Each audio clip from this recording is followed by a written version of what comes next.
Bab 1. Pengetahuan dasar geografi. Jika Anda membaca dan mendengar kata geografi, apa yang terlintas di pikiran Anda? Mungkinkah sebuah peta dan penunjuk jalan? Ternyata geografi tidak hanya sebatas gambaran peta. Pernahkah Anda melakukan sebuah perjalanan jauh dari lingkungan tempat tinggal? Misalnya pergi berlibur ke gunung, pantai, menuju ke kota atau provinsi lain. Jika mengamati berbagai hal selama di perjalanan, Anda akan mendapat banyak fenomena geosfer atau segala gejala geografi, baik berupa fisik bangunan, keragaman, bentuk permukaan bumi, flora dan fauna yang bervariasi, aneka keragaman budaya setiap wilayah, serta berbagai aktivitas manusia.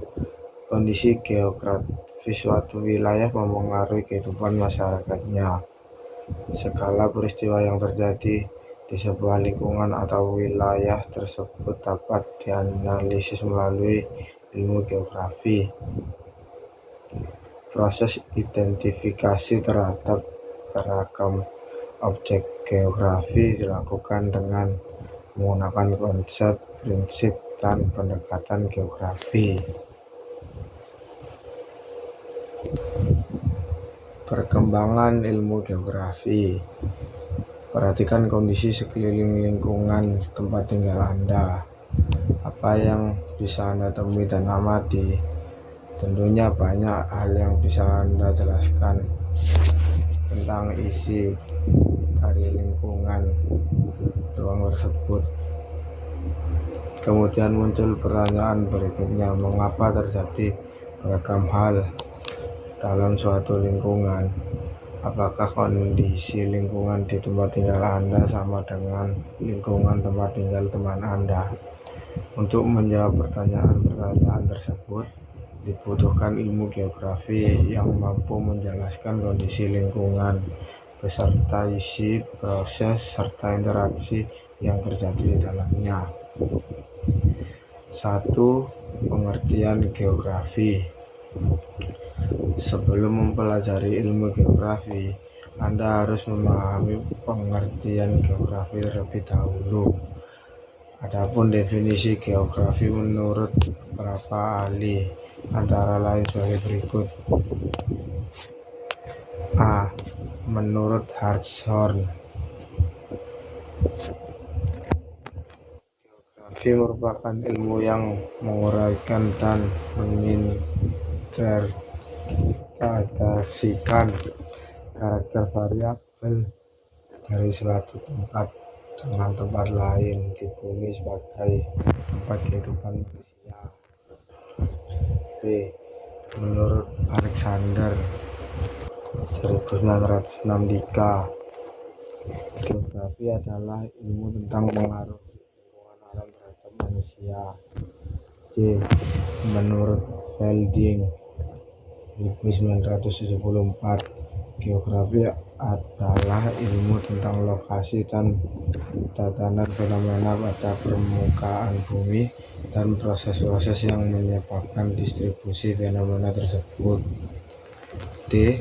Menurut Pintarto 1979, geografi adalah ilmu yang menerangkan sifat bumi, menganalisis gejala alam dan penduduk, mempelajari corak khas dalam kehidupan, dan berusaha mencari fungsi serta unsur bumi dalam ruang dan waktu. E. Menurut Strabo 1974, geografi merupakan konsep tentang hubungan antar ruang yang ditentukan faktor lokasi dan karakter. F. Menurut Preston E. James, geografi adalah induk dari segala ilmu pengetahuan. G. Menurut Sorensen dan Ainsworth 1983, Geografi adalah ilmu tentang tempat di bumi, tentang bagaimana kesamaan manusia dan tempat di bumi, dan juga bagaimana mereka berbeda, serta melihat bagaimana hubungan di antara mereka. Menurut Seminar dan Lokakarya Nasional Geografi 1988, geografi adalah ilmu yang mempelajari persamaan dan perbedaan fenomena geosfer dengan sudut pandang kelingkungan dan kewilayahan dalam konteks keruangan. Berdasarkan beberapa pengertian tersebut, diketahui bahwa ilmu geografi memuat unsur wilayah, lingkungan alam, manusia, perbedaan, proses, dan keterkaitan antar unsur tersebut. Dengan demikian, geografi merupakan ilmu yang mempelajari tentang gejala alam serta proses kehidupan dan interaksi antara manusia dengan lingkungan dalam suatu ruang atau wilayah. 2. Sejarah geografi. Kata geografi berasal dari bahasa Yunani, terdiri atas kata geo, artinya bumi, dan grafien, artinya gambaran atau tulisan.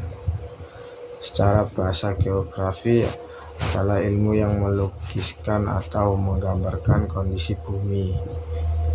Istilah geografi pertama kali dikenalkan oleh Eratosthenes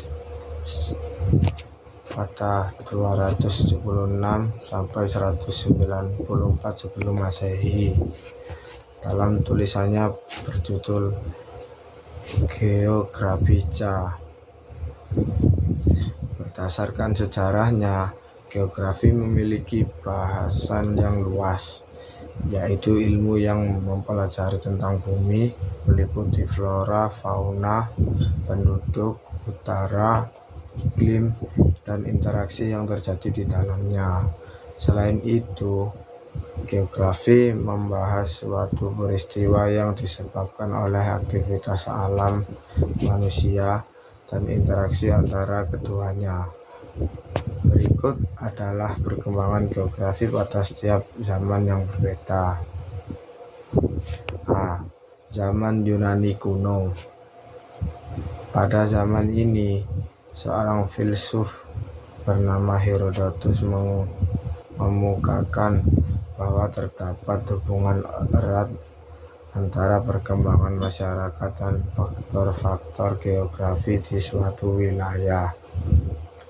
Herodotus membuat peta dunia dan membagi dunia menjadi 3 bagian, yaitu Eropa, Asia, dan Libya pada 450 sebelum Masehi. Peta yang dibuat Herodotus sederhana, berupa suatu bulatan yang mencakup benua-benua yang dikelilingi laut. Tidak hanya dianggap sebagai ahli geografi, Herodotus juga dianggap sebagai ahli sejarah. Salah satu tulisannya yaitu tentang keadaan alam dan bangsa Mesir. Adapun pandangan Herodotus terhadap bentuk bumi, yaitu sebuah bulatan yang tersusun atas 2 lapisan, meliputi lapis pertama terdiri atas zat padat dan air. 2. Lapis kedua mengelilingi lapis pertama, terdiri atas uap karena mendapat pengaruh dari panas matahari. Selain Herodotus yang membuat peta dunia menjadi 3 bagian, terdapat juga Eratosthenes yang mengemukakan bahwa bentuk bumi berupa bola dengan ukuran-ukuran detail.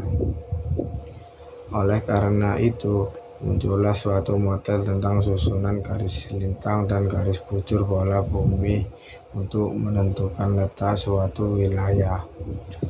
Meskipun masih dalam model sederhana, tetapi inilah yang mengawali adanya peta saat ini. Adanya pembagian wilayah-wilayah berdasarkan garis lintang dan bujur menyebabkan munculnya iklim matahari berdasarkan perbedaan garis lintang. Iklim matahari terdiri atas iklim tropis, subtropis, sedang, dan dingin. Disebabkan adanya perbedaan iklim tersebut, muncullah pola musim yang berbeda, mulai dari lintang rendah sampai dari lintang tinggi. Zaman Yunani kuno disebut juga sebagai masa geografi klasik yang masih banyak dipengaruhi oleh mitologi dan cerita rakyat. Pada zaman ini, bangsa Romawi yang paling banyak memberi sumbangan pada pemetaan karena mereka banyak menjelajahi negeri dan menambahkan teknik-teknik baru. Salah satu tekniknya adalah Periplus, yaitu sebuah dokumen manuskrip yang mencantumkan daftar pelabuhan dan markah tanah pesisir, deskripsi pada pelabuhan dan daratan sepanjang garis pantai yang bisa dilihat pelaut di lepas pantai. B. Zaman abad pertengahan. Pada abad pertengahan terdapat tokoh Claudius Ptolemaios yang mengemukakan bahwa geografi adalah penyajian melalui peta dari sebagian atau seluruh permukaan bumi. Penekanan Claudius difokuskan pada peta yang mampu memberikan informasi tentang permukaan bumi secara umum. Buku yang pernah dibuat Claudius adalah kumpulan dari peta-peta dan diberi judul Atlas Ptolemaios.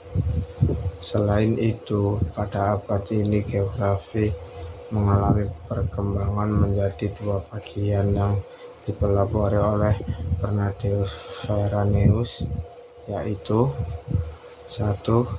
Geografi generalis yang membahas tentang fenomena atmosfer, litosfer, hidrosfer, serta beragam bentuk permukaan bumi. Dan 2. Geografi spasialis yang membahas mengenai permasalahan penduduk dan sosial. Pada abad ini, tokoh bangsa seperti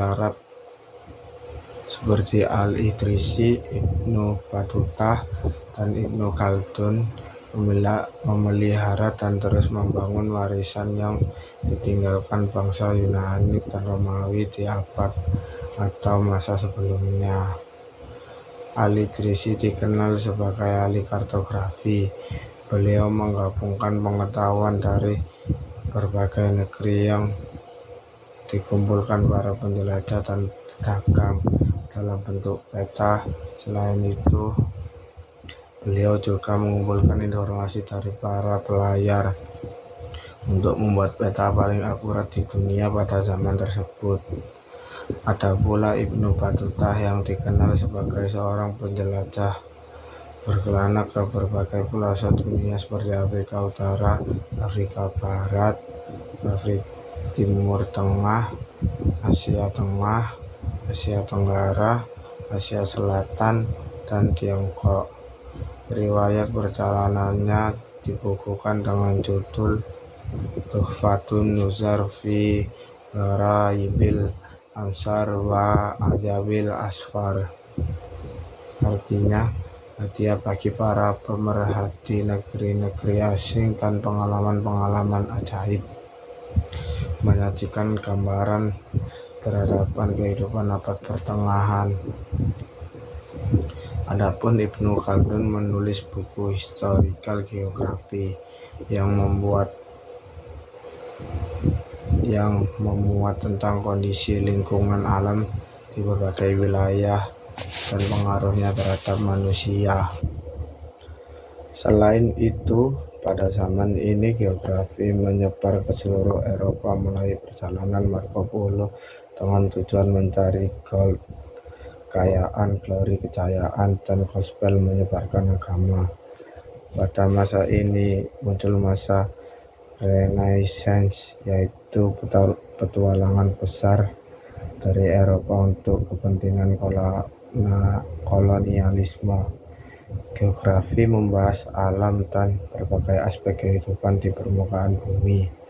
Beberapa tokoh geografi dan penelitiannya pada zaman ini antara lain Isaac Vossius 1663 meneliti arus laut di dunia, Van Woodmark 1696 meneliti fosil-fosil, Koach 1752 meneliti tentang pembentukan pergunungan, Buffon 1778 menghasilkan buku Epoques de la Nature, zaman alam, dan Hutton 1788 menghasilkan buku Theory of the Earth, teori tentang bumi. C. Zaman akhir pertengahan. Pada akhir abad pertengahan, perkembangan geografi semakin pesat. Hal ini ditandai dengan munculnya dua aliran berikut. 1. Aliran fisis determinis. Tokohnya yaitu Ellsworth Huntington dari Amerika Serikat. Aliran fisis determinis merupakan teori mengenai interaksi antara budaya dan lingkungan. Aliran ini memandang manusia sebagai objek yang pasif sehingga alam mempengaruhi hidupnya. 2. Aliran posibilis. Tokohnya yaitu Paul Vidal de la Blache dari Prancis. Aliran posibilis memandang manusia sebagai objek yang aktif sehingga mampu memanfaatkan sumber daya alam untuk menunjang berbagai kebutuhan hidupnya. Sejak abad ke-18 terdapat pembagian ilmu geografi berdasarkan keberadaan manusia dalam ilmu bumi, yaitu menjadi geografi sosial dan geografi fisika. Salah satu tokohnya adalah Carl Ritter yang banyak dipengaruhi oleh ilmu pasti. Menurut Ritter, ilmu bumi mempunyai arti teleologis bahwa bumi diciptakan Tuhan agar manusia dapat belajar dan memanfaatnya untuk kehidupan. Sesuai dengan pendapat tersebut, Tuhan menciptakan bumi dengan segala isinya untuk memenuhi kebutuhan hidup manusia. Menjadi kewajiban manusia untuk memanfaatkan dan memelihara alam dengan bijak dan berkelanjutan agar alam tetap lestari sehingga dapat dimanfaatkan oleh generasi selanjutnya. Awal abad ke-20, ilmu bumi masuk dalam aliran antropogeografi dengan tokohnya Friedrich Ratzel tahun 1844 sampai 1904. Ratzel mengemukakan bahwa ilmu geografi membahas tentang manusia dan interaksinya. Alam menentukan kehidupan manusia, sehingga antropogeografi bersifat determinis fisik. Antropogeografi berasal dari kata anthropos artinya manusia dan geografi artinya ilmu bumi. Antropogeografi menjelaskan bahwa semua aspek kehidupan manusia baik kondisi sosial, ekonomi, dan lainnya dipengaruhi oleh keadaan alam. Pada akhir abad ke-20 sampai sekarang, perkembangan geografi lebih mengarah pada upaya pemecahan masalah yang dihadapi manusia dengan beberapa pendekatan dan ilmu pendukung dari bidang lain. Pada masa ini, upaya pemecahan masalah telah menggunakan metode statistik dan penggunaan perangkat komputer untuk menganalisis dan menyimpan data. Tokoh yang berperan antara lain Wrigley dan Peter Haggard. Selain itu, masa ini juga ditandai dengan adanya kajian geografi mengenai tema tertentu pada suatu wilayah, terutama yang berkaitan dengan manusia dan lingkungan. D. Perkembangan ilmu geografi di Nusantara. Geografi di Indonesia sudah dikenal sejak zaman Belanda. Para ilmuwan Belanda seperti Van Bemmelen dan Jung Hoon membawa masuk istilah geografi ketika melakukan kajian yang berkenan dengan Hindia Belanda. Dalam bahasa Belanda, geografi dikenal dengan istilah aardrijkskunde. Pada masa Belanda, perkembangan ilmu geografi di Nusantara mengikuti perkembangan geografi di Belanda dan berakhir ketika Jepang menduduki Indonesia.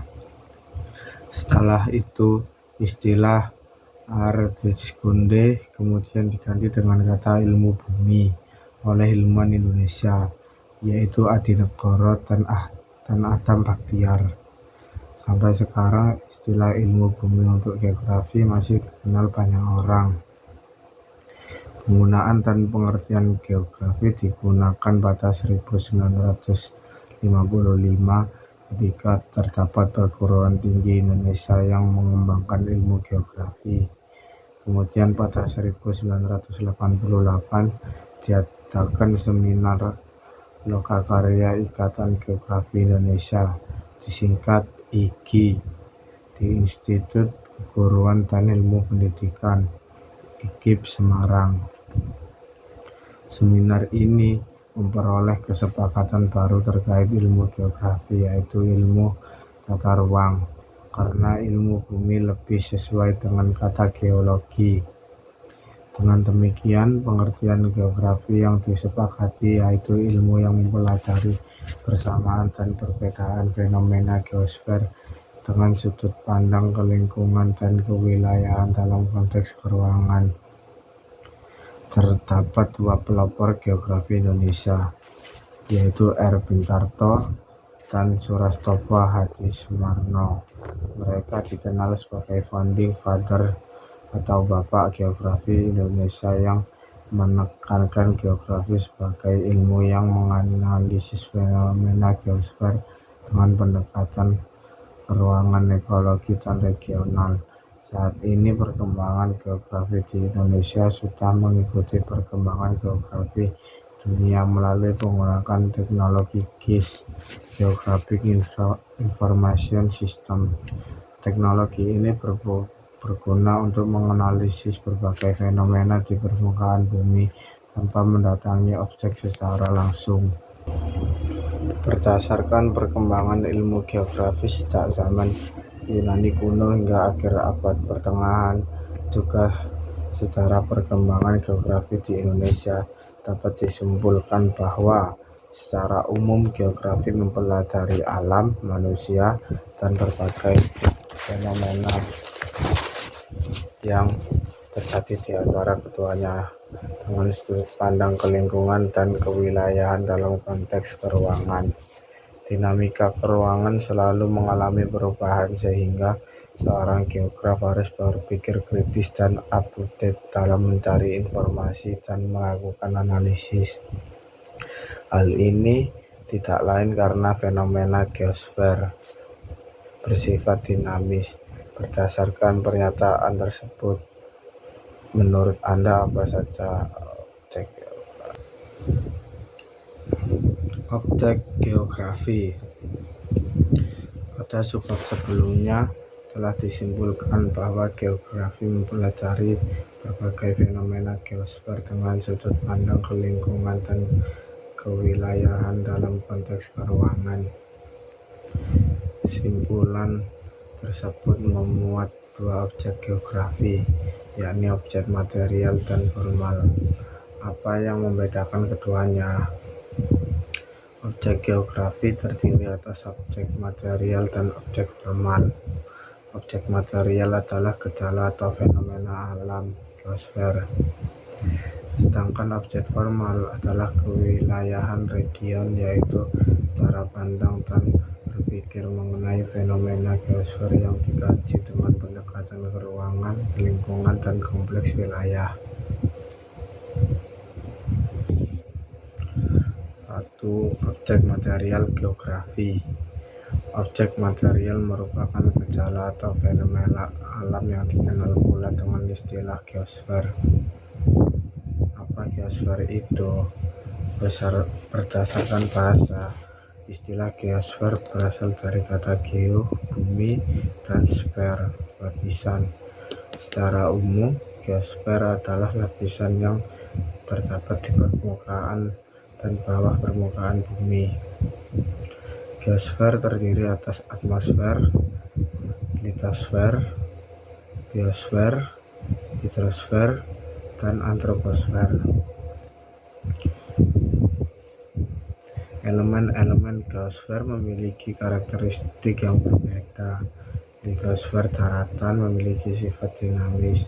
Contohnya ketika terjadi gempa bumi, tsunami, atau erupsi gunung api, daratan permukaan bumi akan mengalami perubahan bentuk. Begitu pula dengan lapisan atmosfer, hidrosfer, antroposfer, dan biosfer. Lapisan-lapisan tersebut memiliki sifat dinamis yang berarti lapisan-lapisan ini mengalami perubahan setiap saat. Fenomena geosfer ini dapat dijabarkan sebagai berikut. A. Hidrosfer. Pernahkah Anda berwisata ke danau atau pantai? Di tempat tersebut, Anda dapat melihat kumpulan air dalam jumlah besar yang terdapat pada lapisan hidrosfer. Hidrosfer adalah lapisan air meliputi perairan darat yang berada di laut. Tubuh air terdiri atas laut, danau, sungai, rawa, mata air, dan sungai bawah tanah. Salah satu yang terjadi pada lapisan ini adalah siklus hidrologi.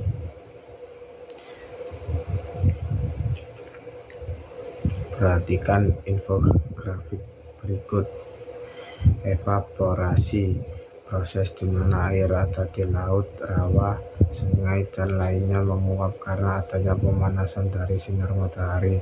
Dalam hal ini, air diubah menjadi uap air atau gas sehingga bisa naik ke atmosfer.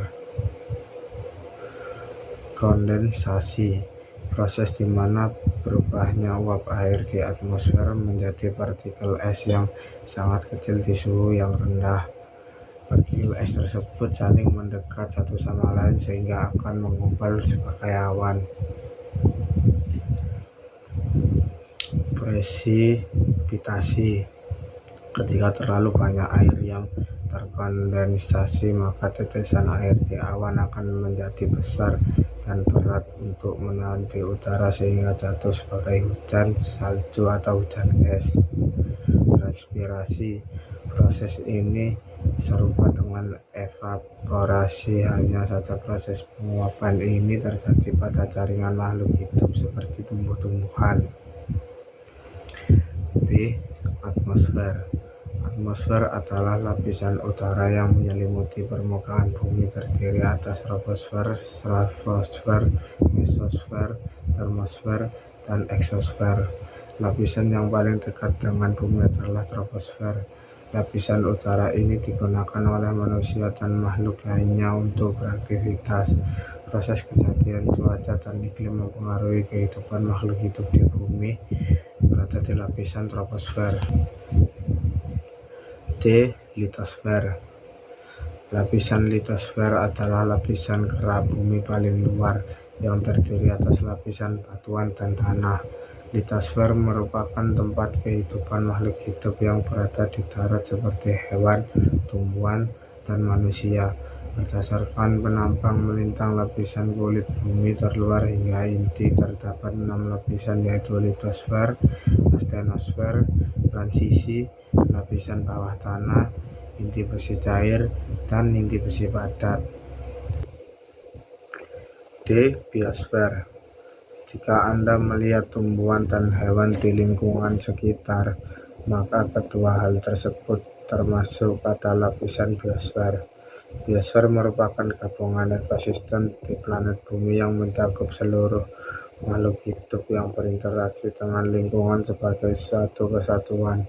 Dalam objek studi geografi, biosfer lebih menekankan pada lapisan kehidupan tumbuhan dan hewan, karena kehidupan manusia dikaji dalam kajian antroposfer. Antroposfer adalah lapisan kehidupan manusia yang menekankan pada kajian manusia dan segala aktivitasnya di permukaan bumi, dengan segala akal budinya dalam melakukan interaksi dengan lingkungannya. Ilmu geografi bersinggungan dengan berbagai disiplin ilmu, sehingga geografi merupakan ilmu yang kompleks. 2. Objek formal geografi. Objek formal merupakan cara pandang dan berpikir analisis mengenai fenomena geosfer yang dikaji dengan pendekatan peruangan, lingkungan, dan kompleks wilayah. Analisis berbagai fenomena geosfer tersebut dapat dilakukan dengan melalui beberapa pertanyaan kunci, dikenal dengan 5W dan 1H, yaitu what, apa, when, kapan, where, di mana, who, siapa, why, mengapa, dan who, bagaimana. A. What, apa. Umumnya digunakan untuk menanyakan peristiwa yang terjadi. Contoh pertanyaan: apa yang terjadi di wilayah desa Tekalong? Contoh jawaban: banjir bandang. Pertanyaan ini dapat menimbulkan pertanyaan lanjutan, yaitu where, di mana. B. Where, di mana. Umumnya digunakan untuk menanyakan tempat kejadian suatu peristiwa. Contoh pertanyaan: di mana letak wilayah desa Tekalong? Contoh jawaban: Kecamatan Mentebah, Kabupaten Kapuas, Hulu, Kalimantan Barat. Jawaban dari pertanyaan ini dapat bervariasi karena bisa menggunakan letak astronomis maupun geografis. Pertanyaan what dan where selanjutnya dapat berkembang menjadi when, kapan. C. When, kapan. Umumnya digunakan untuk menanyakan waktu terjadi peristiwa. Contoh pertanyaan: kapan terjadinya banjir bandang tersebut? Contoh jawaban: pukul 7 pagi pada 14 September 2022. Pertanyaan what, where, dan when dapat berkembang menjadi why, mengapa. D. Why, mengapa. Umumnya digunakan untuk menanyakan penyebab terjadinya suatu peristiwa. Contoh pertanyaan: mengapa banjir bandang tersebut terjadi? Contoh jawaban: karena curah hujan tinggi, daerah dataran rendah, dan penebangan hutan liar. Pertanyaan what, where, when, dan why dapat berkembang menjadi who, siapa. Who, siapa. Umumnya digunakan untuk menanyakan orang yang terlibat dalam suatu peristiwa. Contoh pertanyaan: siapa yang menjadi korban dalam peristiwa? Contoh jawaban: sebanyak 30 kepala keluarga kehilangan rumahnya akibat banjir bandang yang terjadi. Who memiliki arti siapa, artinya pertanyaan ini ditunjukkan pada subjek, yaitu manusia. Dengan demikian, jawaban untuk pertanyaan ini harus bersumber dari data yang valid. Pertanyaan what, where, when, why, dan who dapat berkembang menjadi how, bagaimana. F. How, bagaimana. Umumnya digunakan untuk menanyakan proses atau upaya penyelesaian suatu peristiwa. Contoh pertanyaan: bagaimana cara menanggulangi bencana banjir bandang tersebut? Contoh jawaban: melakukan penghijauan dan tidak melakukan penebangan hutan secara liar. Semua peristiwa di muka bumi terjadi atas kehendak Tuhan. Beragam peristiwa tersebut selain berdampak positif, ada kalanya juga menimbulkan dampak negatif. Sebuah peristiwa perlu dipelajari penyebab maupun dampaknya agar manusia mendapat hikmah dan ilmu di balik suatu peristiwa tersebut. D. Ruang lingkup geografi. Berdasarkan objek geografi yang telah dipelajari sebelumnya, ruang lingkup geografi meliputi geografi fisik, geografi sosial, dan geografi regional. 1. Geografi fisik. Aspek geografi fisik mengkaji unsur-unsur geosfer yang bersifat fisik, antara lain aspek topologi meliputi unsur letak batas, luas, dan bentuk muka bumi. Morfologi dari suatu wilayah atau daerah. B. Aspek biotik mengkaji karakter fisik manusia, fauna dan flora. D. Aspek non-biotik mengkaji komponen tak hidup seperti batuan, tanah, air, dan iklim. Beberapa keilmuan yang membahas geografi fisik diantaranya: A.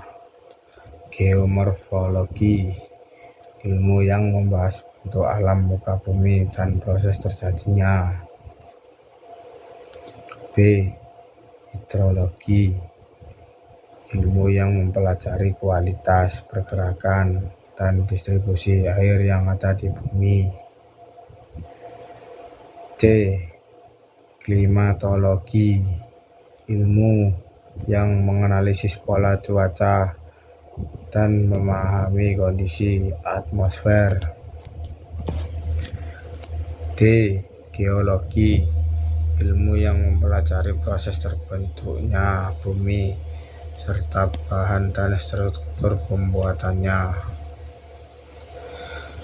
E. Pedologi, ilmu yang mempelajari seluruh aspek tanah termasuk proses terbentuk hingga karakternya. Kedua, geografi sosial. Jika diperhatikan, masyarakat di lingkungan sekitar Anda tentunya memiliki jenis mata pencarian yang berbeda-beda. Hal ini termasuk salah satu bahasan geografi sosial.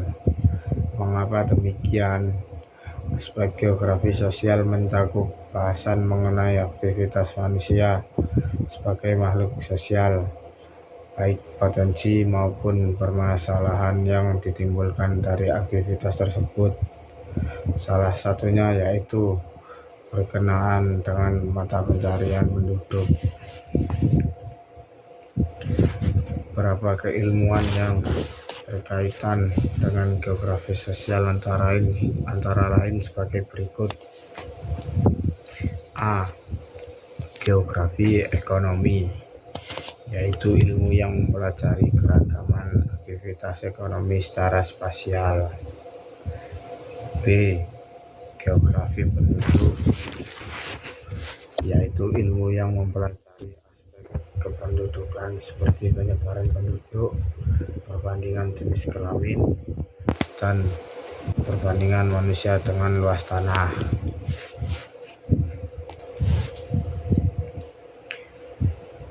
D.